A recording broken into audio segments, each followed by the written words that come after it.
So welcome everybody who's watching. I'm Barak Hullman, and my friend JJ is here. Somebody's in the room next door. And we're sitting here in Jerusalem. Just for anybody who wants to see, I'm wearing a kippah, so you don't think I'm an apikoros. Chas v'shalom. And I'm going to be telling you some stories tonight, the Chaim. We just finished a class in the Kutei Moran. We'll be here with the Ote Or. And so before I start the stories, my wife said to me, you got to tell people why stories are important. Why do you tell stories at all? Stories are not Torah. So there was somebody, it's perfect for you, JJ, somebody who came to the Lubavitcher Rebbe, and he said, I'm a Melamed, I'm a teacher, and I teach Jewish children in Cheder. And the Lubavitcher Rebbe says to him, and do you tell stories? And he says, no, it's Bittul Torah. It's a waste of time. My focus is to focus on Torah, not on telling stories. And the Rebbe looked at him very seriously and he said, stories are Torah. Stories are Torah. So for anybody who thinks that stories, I should be learning Gemara, I should be learning something more seriously, stories are Torah. And what does that mean, the stories are Torah? It means that stories can, Zahava's watching, Shalom Aleichem. That stories can bring you to a place that halacha and learning can't. And that's why the stories are so special. So I'll share with you a few stories tonight. We'll see how much time it takes to tell each story. I've got a whole list here. I'll just keep going until we finish. So the first story is one of my favorites, the Belzer Rebbe. It's the night of Slichot. And the Belzer Rebbe, the first Belzer Rebbe, everybody's waiting for him to come to shul. All the Chassidim are there, and the Rebbe is not showing up. And the Gabbai comes to the Rebbe, he comes to his room, and he says, Rebbe, the Chassidim are waiting for you, where are you? And the Rebbe says, hitch up the wagon, we're going for a ride. And the Gabbai says, now? Everybody's waiting for the Rebbe. He says, hitch up the wagon, we're going for a ride. They go for a ride, they go all the way to the end of town, down this dirt path, a little bit into the woods, like way, way out of town. And from a distance, they get off the wagon, they start walking, and they can see in the distance, there's this rundown shack. And there's like a little farm in front, where there used to be some animals, they're not there anymore. And there's a little candle lit, and a little round table. And the Rebbe and the Gabbai stand at a distance and look through the window. In the window, they see this old Jew. And the old Jew is sitting there. I've got a bottle here. So he had a bottle of vodka, and he had a cup. And he takes the vodka, and he pours some vodka in the cup, and he puts it on the other side of the table. And then he pours himself some vodka, puts it on his side of the table, and he looks over and he says, Chaim, Chaim. Then he goes over to the other side of the table and he drinks the vodka and says, L'chaim. And then he gets up and starts dancing. Just by himself, he's dancing, dancing, dancing, dancing. And then the Rebbe says to the Rabbi, okay, let's go to Slichot. So they go to Slichot, and of course the Rebbe arrives and everyone parts the way, and everybody hushes as the Rebbe comes through to the front of the shul. I don't know if the Rebbe was the Chazan or not, but the davening starts. And at the end of Slichot, the Rebbe tells the Rabbi, his assistant, go to the old man that we saw in the hut and tell him the Rebbe wants to see him. So the Rabbi goes to the old man, whose name was Zelig, and he says, listen, Zelig, the Rebbe wants to see you. And Zelig says, what? Why does the Rebbe want to see me? He's like, I don't ask questions. I'm the Rabbi here. The Rebbe wants to see you, and the Rebbe wants to see you. Let's go. Get up. We're going to the Rebbe. He's like, but can you give me a hint? You know why? What did I do? Why? The Rebbe never paid any attention to me before. He's like, let's go to the office. So they go to the Rebbe's room. I guess it wasn't really an office. They go to the Rebbe's room. And the Rebbe is standing, and so Zelig is standing. And the Rebbe says to Zelig, please sit down. And Zelig doesn't want to sit down, so the Rebbe sits down out of respect. So the Rebbe sits down, Zelig sits down, sitting at the table. And the Rebbe says to Zelig, tell me, Zelig, what were you doing in your hut, pouring vodka and drinking and dancing? What was all that about? And Zelig says, the Rebbe has such holy vision. How did the Rebbe see such a thing? He says, it's not important whether the Rebbe can see or not. I just want to know, what were you doing? He said, but I don't understand. How did you know what I was doing? He said, it's really simple. You see my Rabbi here? He hitched up the wagon. We went to your house. We stood outside. We saw you pouring the cups. We saw you say l'chaim. We saw you dancing. Now, what was it for? What were you doing? He said, oh, but you see, the Rebbe is such a great tzaddik. He even knew when to come and this. It's like, forget it. Just tell me what happened. He said, all right, I'll tell you. He said, my wife died many years ago. My children grown up, moved away. I'm an old man living by myself in this house. I have a little goat and I have some chickens. And that's how I made a living. I would milk the goat, I would sell the eggs, and I had a little bit of food to eat, and I made a little bit of money. So one day the goat gets sick. And I've been a farmer a long time. I know when goats are going to die. And this goat was going to die. And I said to Hashem, listen, Hashem, I've got nothing in this world. And if you take that goat from me, you and I are going to have a big problem. The next day the goat was even more sick. Sicker. I don't remember which one you say. Living in Israel for 30 years, you forget English. The goat was worse off, and he says, Shem, this goat dies. I'm telling you, I'm going to stop keeping Shabbos. You and I are done. The goat dies, and Zelig stops keeping Shabbos. It wasn't easy for him to not keep Shabbos, but he made a promise to Hashem he's not going to keep Shabbos. Then the chickens got sick, and Zelig says, listen, Hashem, you took my goat away. You're taking the chickens away. You leave me without the chickens, I have nothing. You take the chickens away, I'm not going to keep kosher. I'm not going to put on tefillin. You and I are done. That's it. The chickens die, and Zelig stops keeping kosher, stops putting on tefillin. This went on for maybe a week, and now it's time for slichot. The time will come and we ask Hashem for forgiveness, to reconnect with Hashem. And Zelig says to the Rabbi, you know, years ago, Shmuel, the butcher, and I, we got into a fight. And we couldn't stand each other. Before Rosh Hashanah, Shmuel, he comes to me and he says, listen, Zelig, you and I, we can't be enemies. We Jews have enough enemies. He pours me a vodka, pours himself a l'chaim. He says, let's say l'chaim. We drink a l'chaim. We drink a few more l'chaims. Before I knew it, we had made up. I mean, I never thought Shmuel, I would ever speak with him again. And here we're hugging each other and we're dancing. So I said, okay, that's what I have to do for Hashem.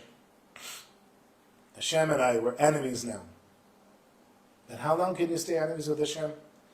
So I poured him a l'chaim, I poured myself a l'chaim. I saw Hashem wasn't drinking his l'chaim, so I drank his, I drank mine. And then I felt like we made up, and I danced, and I came to shul. So the Rebbe says to Zelig, you should know that there was a terrible decree on this community. The terrible things are going to happen to us, and I could see it with my holy vision. And I've been davening for months to try to avert it. And I've asked people to say Tehillim and daven, and nothing made a difference. But you're making up with Hashem. Open the gates of heaven so that everyone's prayers in this shul could reach the heavens and avert that decree. And it's only thanks to you that we've all been saved. Good story, right? All right, we'll play a nigun in between each story. This is a short one.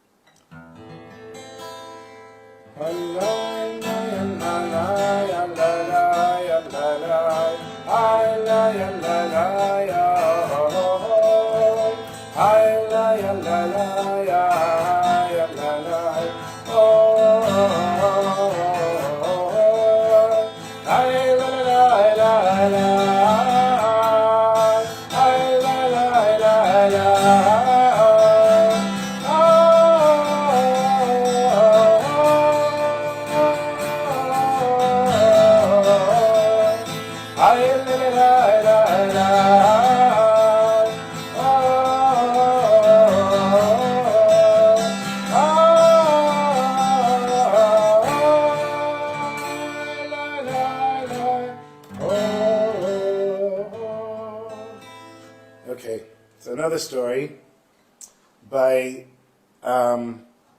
Yud Lamed Perets, who was one of the great Yiddish writers, and actually kind of a heretic. He grew up religious, but wasn't so religious, and wrote a story that some people say was a sarcastic Chassidic story, but it came out to be such a sweet story. You know, Rabbi Nachman talks about finding the good points in everything.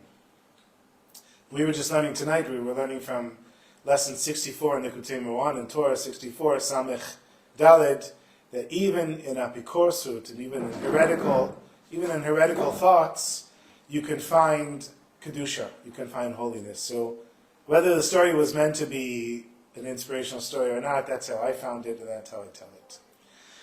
So there was once a misnagid, and everybody probably knows that at a certain period when the Baal Shem Tov came around and his followers were spreading their ideas of serving Hashem through joy and not just pure intellectual understanding of the Torah, it was considered heretical.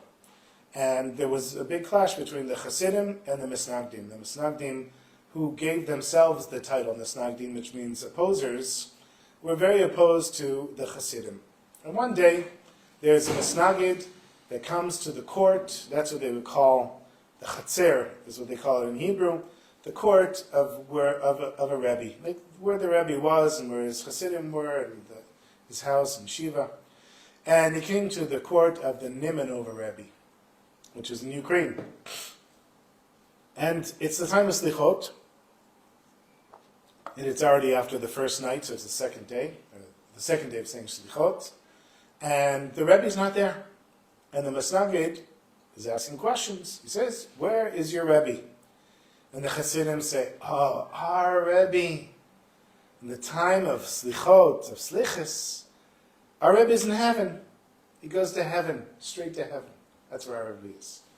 So this guy, being a Misnagid and an opposer and not interested in this crazy Chassidic stuff, he says, I don't believe it. So he knows where the Rebbe lives. Everybody knows where the Rebbe lives. So he says, no problem. I'm going to watch the Rebbe.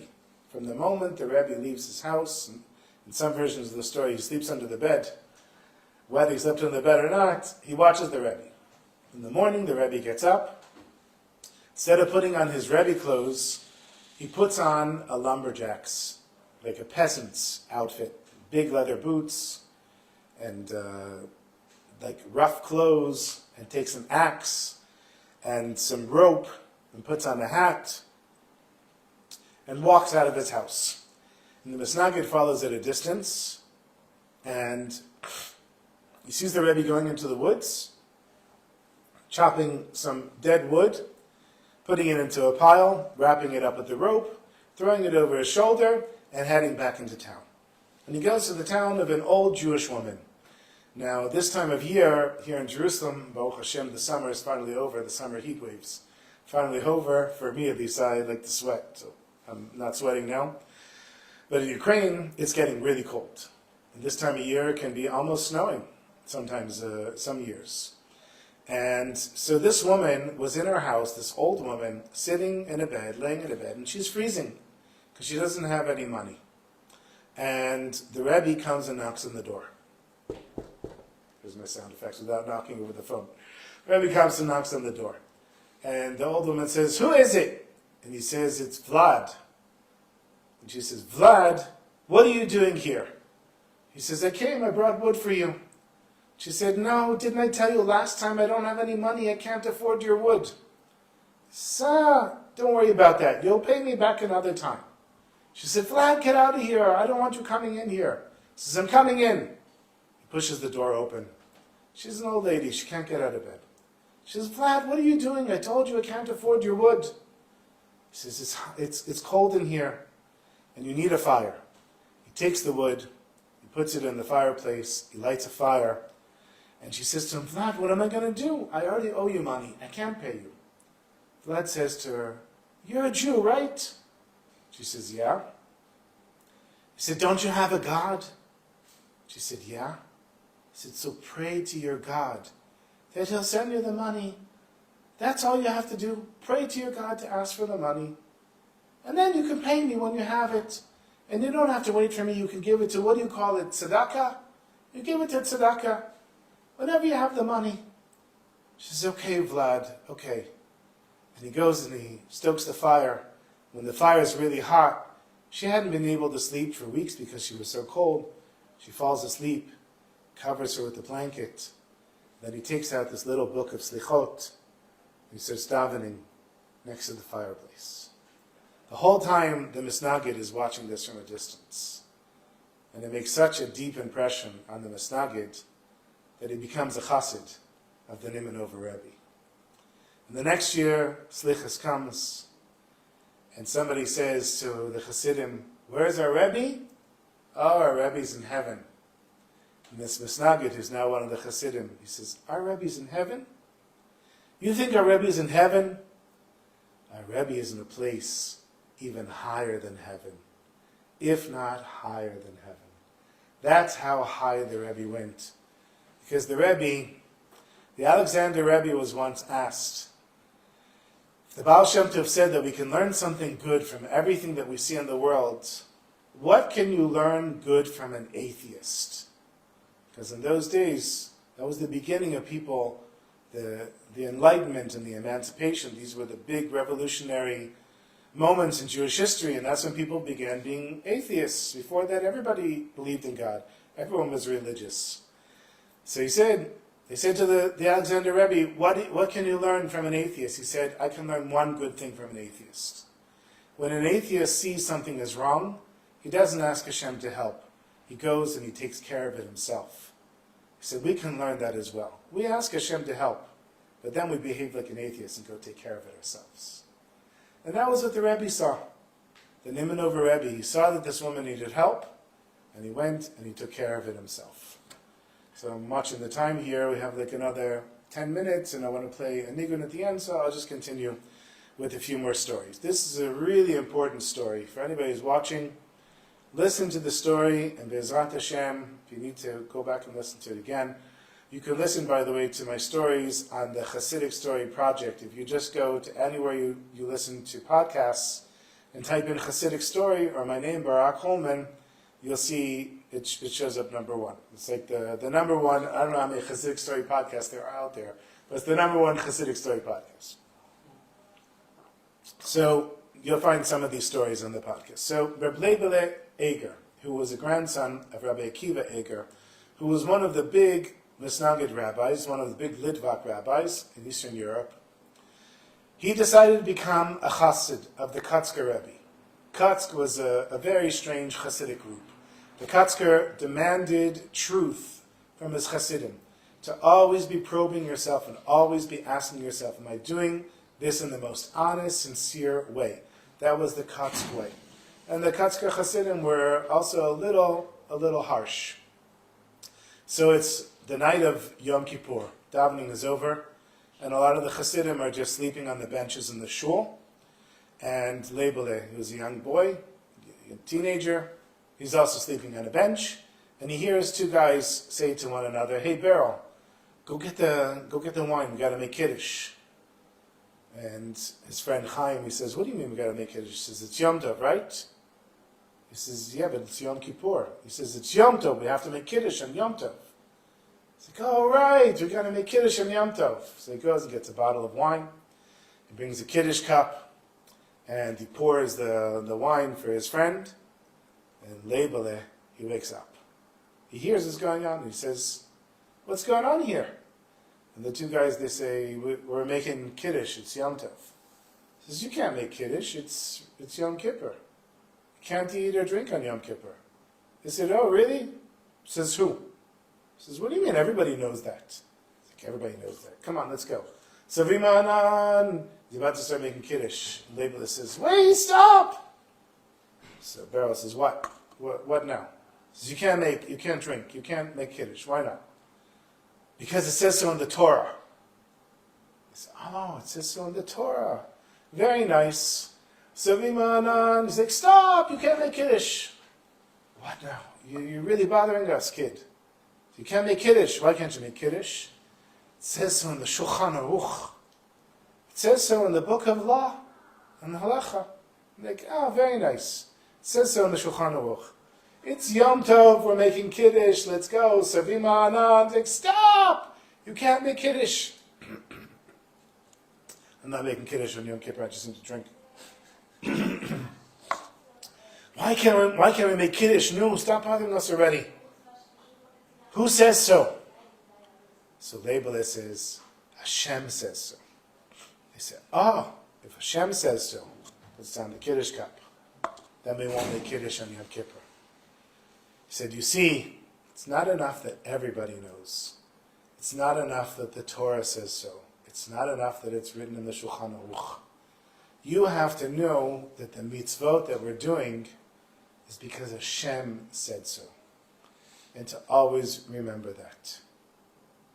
So there's a story, I've got 5 more minutes. There's a story, and I guess I'm going to probably, this and one more story, and then we're going to end. So there was a king, and on his birthday every year, he would release all the prisoners in his jails. And they were released in one or two ways. Either they were set free, or they were hanged. Both a type of freedom. As far as the king was concerned, he didn't care. So the way it worked is that the king would decide, just however, based on his gut, this one would live, this one would die. Unfortunately, in modern Jewish history, we've seen that in the Holocaust, so we know that's happened. And there was a prisoner who, the day of the king's birthday, was dancing in his cell, practically jumping off the walls, dancing around, joyous. And the guard comes over and he says, "What, are you crazy?" I said, "What do you mean, what am I crazy? It's the king's birthday. The king's letting all the prisoners go." He said, "Yeah, but you don't know which way you're going to go. You might be let go, or you might be hanged. You could die today. What are you so happy for?" He said, "It doesn't matter if I live or die." He said, "Today I get to see the king. I've never seen the king my whole life. Today I get to go in front of the king." And so he's brought in front of the king, and he's so happy. And the king looks at the guard and he says, "What's with this guy?" He says, "He was dancing in his cell for hours.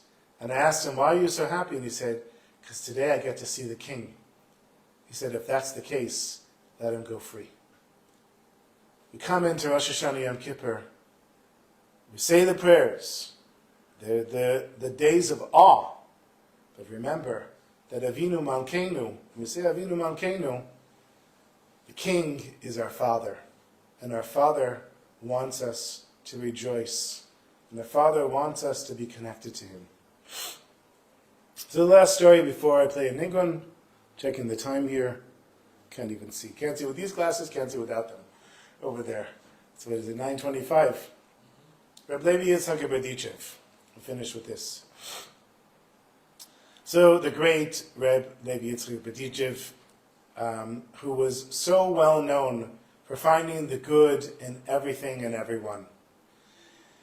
And one time, Reb Levi Yitzhak and his Gabbai are walking to shul the night of Slichot, and it starts to rain, and they go into an abandoned house just to get out of the rain. And Reb Levi Yitzhak says to the Gabbai, why don't you go inside and make sure everything's safe in there? So the Gabbai goes in, and he sees that it's a thieves' den. All the thieves of Berdichev are there, and they're sitting there and they're bragging.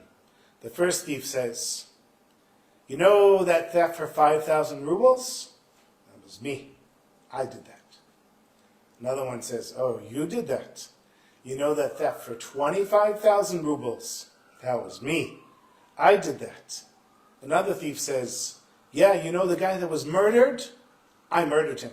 I did it. So the Gabbai comes out.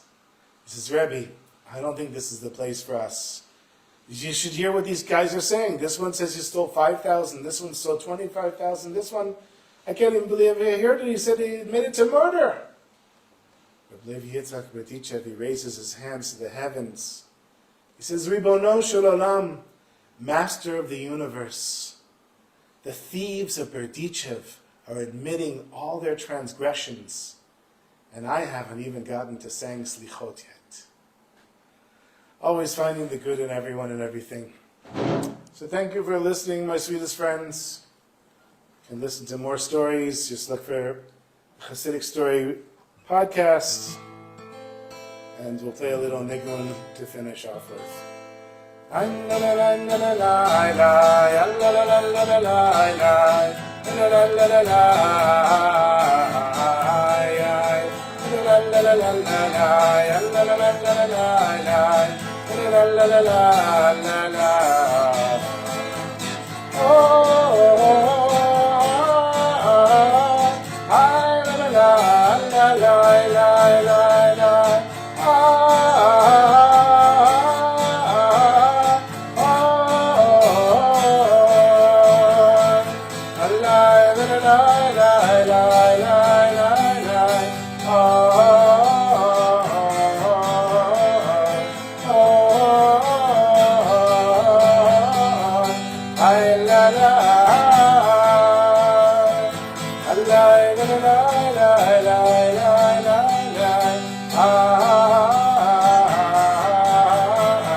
la la la